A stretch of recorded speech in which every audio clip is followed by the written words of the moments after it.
History doesn't repeat, but it certainly rhymes. Every fallen empire, from the Romans to the Spanish, made the same three fatal financial mistakes. And today, many of the world's richest nations are making all three at once. Are we sleepwalking towards a cliff? Let's break down these historical patterns and see what they can teach us about our own future. Stick with me, because understanding this could change how you see the world, your money, and the headlines you read every single day. Let's start with the first mistake.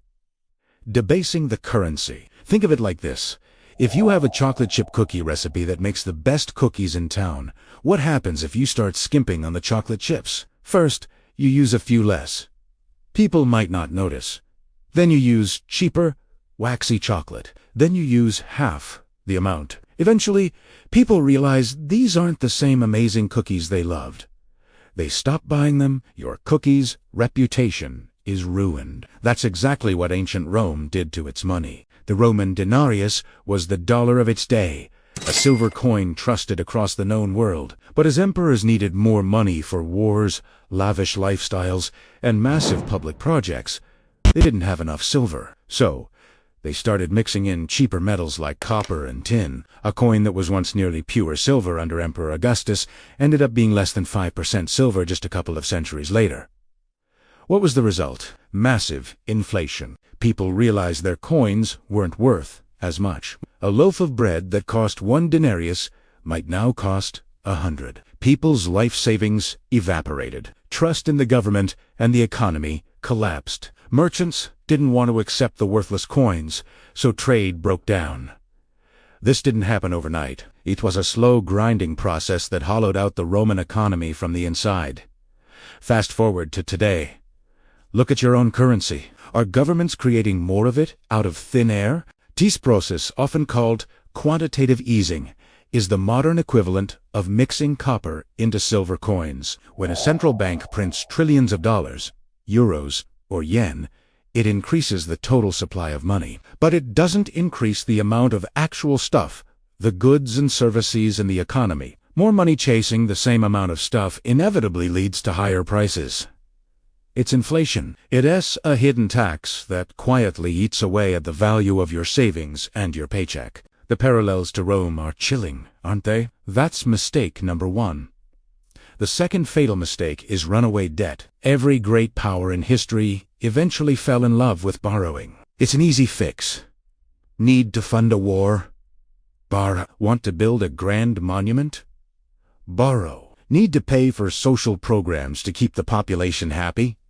Just put it on the national credit card. The problem is, that credit card bill always comes due. Let's look at 16th century Spain. It was the world's first global superpower, fueled by massive amounts of gold and silver from the Americas. They were unimaginably wealthy, but they were also constantly at war. The Spanish kings, Philip II, and his successors financed their vast armies and navies by borrowing heavily from European bankers. At first, it worked. The flow of treasure from the New World seemed endless, but the wars were more expensive than the treasure they brought in. Spain defaulted on its debts, not once, not twice, but multiple times. Each default shattered the confidence of their lenders. The cost of borrowing more money skyrocketed. Eventually, they couldn't afford to pay their own soldiers, leading to mutinies and military defeats. All that gold and silver had passed through their hands, but it ended up in the pockets of their creditors. The empire, which once spanned the globe, was slowly strangled by its own debt. Now, let's look at the national debt clocks of major economies today. The numbers are staggering trillions upon trillions. We are borrowing on a scale that would make a Spanish king blush. We borrow to pay for everything from healthcare and pensions to military spending and interest on the debt we already have. This creates a dangerous feedback loop. As the debt grows, the interest payments grow, forcing the government to borrow even more just to stay afloat. A society that mortgages its future to pay for its present is on a very slippery slope. Spain learned this the hard way. The question is, will we? This brings us to the third and perhaps most insidious mistake: the decline of the middle class and soaring inequality. A strong, prosperous middle class is the bedrock of any stable nation. They are the consumers, the taxpayers, the innovators, and the soldiers. When that bedrock starts to crack, the whole structure becomes unstable. Let's go back to Rome again. In the late Roman Republic and early Empire, the backbone of the nation was the small-scale citizen farmer. These were the people who owned their own land, paid their taxes, and served in the legions. But over time, a few incredibly wealthy elites, the patricians, began buying up all the land, creating massive plantations called latifundia, which were worked by slaves.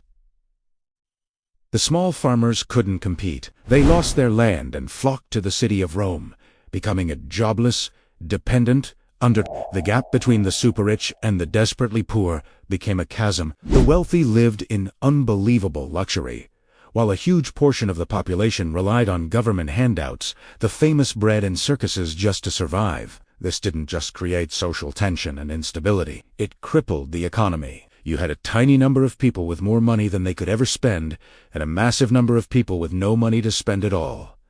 Demand collapsed.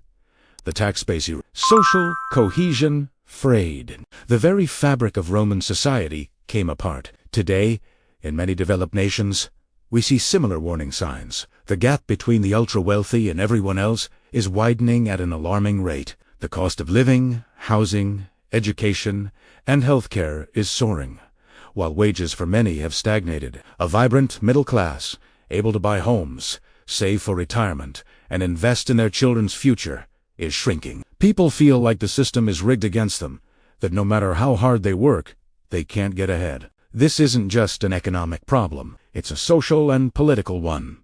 It breeds resentment, populism, and division. A society that loses its middle class loses its heart, its engine, and its stability.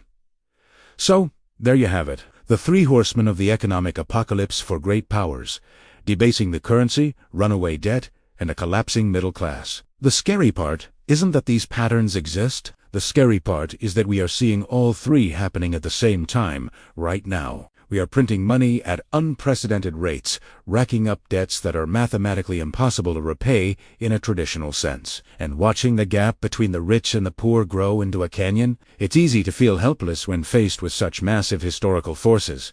But knowledge is power. Understanding these patterns isn't about predicting doomsday. It's about being prepared. It's about making smarter decisions with your own finances, understanding the real stories behind the news headlines, and thinking critically about the direction our societies are heading.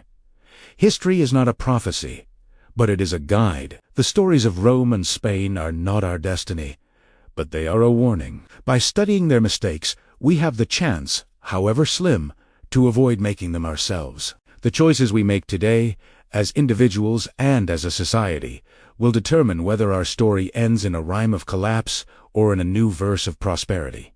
Thank you so much for watching. If this got you thinking, please hit that like button and subscribe for more deep dives into the patterns that shape our world. Let me know your thoughts in the comments below. See you next time.